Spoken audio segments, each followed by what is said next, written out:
Everyone साथियों, Bihar 4 year BEd का जैसा कि आपको पता होगा कि अब रिजल्ट आ चुका है। अब आपकी पूरी प्रक्रिया बिहार 4 ईयर बीएड की हमारा जो प्रक्रिया पूरा चलने वाला है। बिहार 4 ईयर बीएड की पूरा प्रक्रिया हमारा काउंसलिंग को लेकर चलेगी। जैसा कि आपको पता होगा कि काउंसलिंग का डेट जो है ये आना बाकी है, और जिसमें हम देखेंगे कि आपका काउंसलिंग में कौन कौन से आज हम डॉक्यूमेंट्स के लेकर चर्चा करेंगे कि डॉक्यूमेंट्स में आप कौन कौन से डॉक्यूमेंट्स आपके बिहार 4 ईयर बीएड में काउंसलिंग के दरमियान हमारा लगेंगे। काउंसलिंग के दरमियान कौन से ऐसे डॉक्यूमेंट्स है जो आपको अभी से तैयार रखना है। तो साथियों, यह सेशन बेहतरीन होने वाला है। इसके लिए क्या कर सकते हैं, चैनल को सब्सक्राइब कर सकते हैं, और मैं ऐसा मानता हूँ कि इस वीडियो को आप अच्छे ढंग से देखेंगे। ठीक, एक एक करके हम देखते हैं ठीक कि क्या करना पड़ेगा, और साथ ही साथ हमारे जितने भी डॉक्यूमेंट्स है इस डॉक्यूमेंट्स को कौन कौन से डॉक्यूमेंट्स को आपको रेडी रखना है। तो आपको एक एक करके हम बात करेंगे। जैसा कि आपको हम जितना भी डॉक्यूमेंट्स है, तो documents total total all documents total की बात करता हूं, तो कौन से डॉक्यूमेंट्स आपके पास अभी नेसेसरी रहना चाहिए, यानी ये अनिवार्य के रूप में कह सकते हैं, अनिवार्य। ठीक, तो अभी आपके पास समय है। आप जिनके पास नहीं होगा वे लोग इकट्ठा कर सकते हैं। एक एक करके हम बात करते हैं। सबसे ज़्यादा जो है ये फर्स्ट में हम कहते हैं एडमिट कार्ड। एडमिट कार्ड, जैसा कि आपने एग्जाम दिया तो एडमिट कार्ड आपका रहना बहुत ही जरूरी है। ठीक, क्योंकि पहले ही एडमिट कार्ड पे लिखा था कि एडमिट कार्ड जो है ये बहुत ही जरूरी है, एडमिट कार्ड। साथ ही साथ 10th, उसके बाद 12th का मार्कशीट होना चाहिए, यानी अंक पत्र होना चाहिए, अंक पत्र, अंक प्रमाण पत्र होना चाहिए, मार्कशीट होना चाहिए। ठीक, 10th और 12th का, क्योंकि ये 12वीं से ही हो रहा है। ठीक, तो अगर आपका ग्रेजुएशन भी है तो ग्रेजुएशन का नहीं लगेगा, क्योंकि जो मिनिमम हमारा जो क्वालिफिकेशन जो है ये क्या है, 12वीं है, इसीलिए 12वीं का लगेगा। ठीक, साथ ही साथ ये हमारा, जब आप कहेंगे कि सर क्या इसमें सीएलसी लगेगा, तो उसमें क्या होता है कि अगर आपके पास सीएलसी नहीं है तो भी हो जाता है। तो ठीक, उसके लिए क्या होता है कि आपको 10 दिन 15 दिन का समय आपको देना पड़ेगा, और कॉलेज में जाके आपको जमा करना होगा। ठीक, तो सीएलसी को लेकर ये बातें हुई। तो सीएलसी में क्या है कि सीएलसी में आपको हर हाल में जमा करना ही होगा, और उसमें क्या होता है कि आप 10 डेज के अंदर आप कॉलेज में जाके जब आप करेंगे तो आप करवा सकते हैं। ठीक, तो एक ये है कि काउंसलिंग में क्या क्या लगेगा। तो हमारा एडमिट कार्ड, 10th और 12th का हमारा मार्कशीट लगेगा। ठीक, और उसके बाद सीएलसी भी आपको लगेगा। चौथा में हम बात करें तो जाति, आवासीय, आवासीय और आय। जाति, आवासीय और आय तीनों आपको अपने पास रखना है। जाति इसीलिए, अगर आप जनरल कैटेगरी से हैं तब आपने अगर ईडब्ल्यूएस बनाया है तो ईडब्ल्यूएस जो आप आरक्षण का लाभ ले रहे हैं वो आपको रहना जरूरी है। ठीक, तो जो जनरल हैं वो ईडब्ल्यूएस अगर बनाए हैं तो यो। जाति में जैसे कोई हो गए ओबीसी, कोई हो गए एससी, कोई हो गए एसटी, कोई हो गए ईबीसी। तो ये हमारा जो ओबीसी, एससी, एसटी और ईबीसी है, इन सभी के लिए जाति अनिवार्य है, ये आपको लगेगा ही। ठीक, ये आपको लगेगा ही। ठीक, ये आपको हो गया। अब बहुत सारे बच्चे कहेंगे कि क्या हमारा 10th और 12th का मूल प्रमाण पत्र, तो इसके अगर है तो ठीक है, नहीं है तो भी ठीक है। ठीक, ये हमारा ईडब्ल्यूएस, जाति, आवासीय ये सभी लगेंगे। ठीक, साथ ही साथ एक बात और बता देना चाहता हूँ साथियों, जो आपको पता नहीं होगा। इसमें एक काउंसलिंग के डेट हमारा, जब हमारा काउंसलिंग होगा, ठीक, काउंसलिंग होगा तो काउंसलिंग में आपको क्या करना पड़ेगा, एक 3000 का डीडी लगता है। ठीक, डीडी लगता है। डीडी जो है ये बैंक ड्राफ्ट होता है, बैंक ड्राफ्ट होता है, बैंक ड्राफ्ट कह सकते हैं। वो रिफंडेबल होता है, यानी आप जब कॉलेज में एडमिशन ले लेंगे, एडमिशन कॉलेज में आप ले लेंगे तो आपका ये 3000 रुपया रिफंड हो जाएगा, रिफंड हो जाता है। ठीक, रिफंड कहने का मतलब होता है जो कॉलेज में फी है तो उसी में 3000 रुपया ये माइनस हो जाता है। तो इसके लिए कोई बड़ी बात नहीं है, इसको मैं बता दूंगा कि आखिर कैसे बनाना है, कैसे क्या करना है। ये 3000 का डीडी लगता है।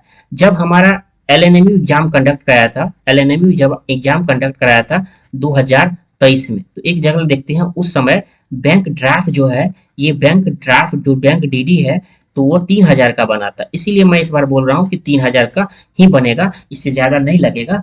तो ठीक, तो उससे ज्यादा मैं ऐसा मानता हूँ कि नहीं लगेगा। अगर लगेगा तो मैं आप सभी को एक बार फिर वीडियो बना के बता दूंगा, लेकिन फिलहाल में आपको मान के चलिए 3000 का ये डीडी बनेगा। और ये रिफंडेबल होता है, रिफंडेबल होता है, रिफंडेबल होता है कि अगर जो बच्चे अगर काउंसिलिंग में नहीं भी जाते हैं तो पैसा आपका रिफंड हो जाता है। आप बैंक में जाके इसे 3000 आप विड्रॉल कर सकते हैं। ठीक, 3000।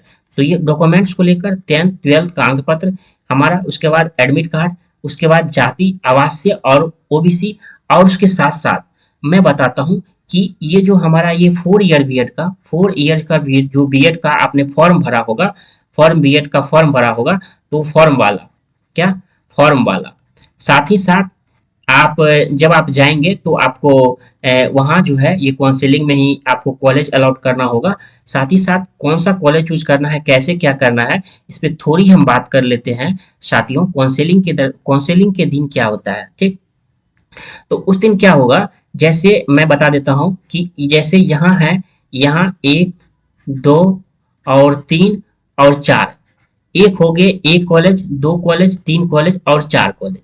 आपको पता होगा टोटल आपके कॉलेज में कितने सीट है, टोटल आपके 400 सीट है, सब कॉलेज को दिया गया है एक 100 सीट, कितना, 100 सीट।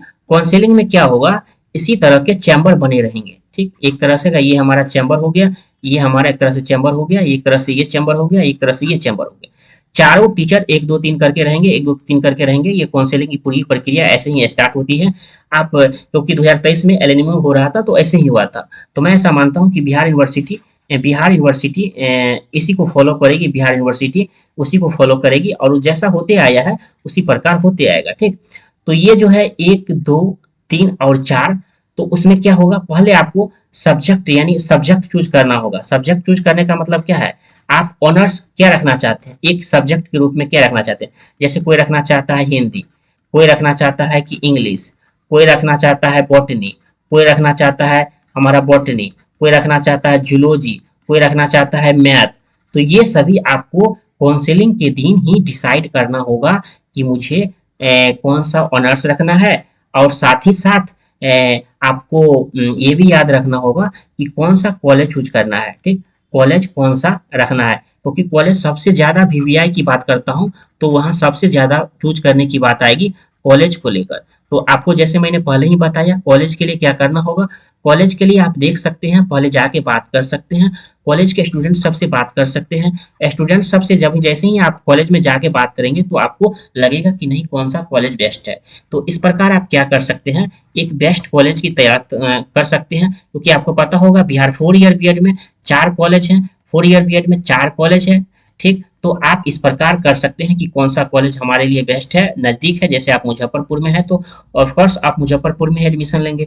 तो इस प्रकार क्या कर सकते हैं, आप एडमिशन काउंसलिंग करा सकते हैं। और एक बात बता देना चाहता हूँ साथियों, काउंसलिंग के आपको जैसे ही आप आज जैसे आज आपका काउंसलिंग हो गया तो 10 से 15 दिन के अंदर आपको टाइम दिया जाता है। 10 दिन मान के चलिए, 10 दिन कि आपको कॉलेज में जाके एडमिशन ले लेना है, ठीक। तो कॉलेज में जाके क्या करेंगे, आप एडमिशन लेंगे तो आप इस प्रकार एडमिशन हो सकता है, ठीक। और 3000 का जो डीडी है इसके लिए मैं एक स्पेशल वीडियो बना दूंगा कि डीडी कैसे बनता है। बैंक ड्राफ्ट एक फॉर्म होता है, जब आप जाएंगे बैंक में और बोलेंगे कि जैसे ही ये जारी हो जाएगा तो मैं बता दूंगा कि आखिर किस पे बैंक ड्राफ्ट बनाना है, ठीक, किन के नाम से बनता है। क्योंकि जो पिछला बार जो हुआ था वो एलएनएमयू के नाम से बना था, तो इस बार जो है ये बिहार यूनिवर्सिटी मुजफ्फरपुर के नाम से बनने वाला है, ठीक। तो यह सेशन अच्छा लगा होगा।